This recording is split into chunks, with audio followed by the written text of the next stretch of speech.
पुण्यात एक चिंताजनक आरोग्याचा ट्रेंड समोर येत आहे. गेल्या काही वर्षात मूत्रपिंडाच्या कर्करोगाच्या रुग्णांमध्ये तब्बल 25% वाढ झाल्याचे डॉक्टरांनी सांगितलेले आहे. मग यामागे नेमके काय कारण आहे आणि धूम्रपान करणाऱ्यांनी आता अधिक सावध राहण्याची गरज का आहे?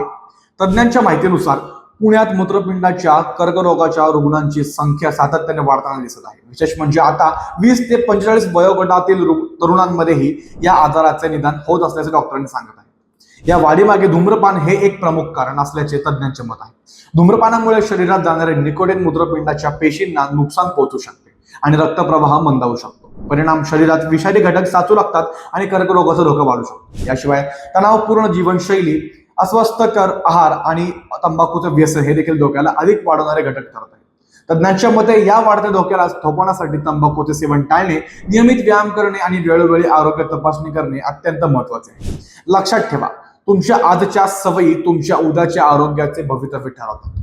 अशाच महत्वाच्या अपडेटसाठी पाहत राहा पुण्याचे वेगवान वाढणारे चॅनल म्हणजेच न्यूज डॉट्स.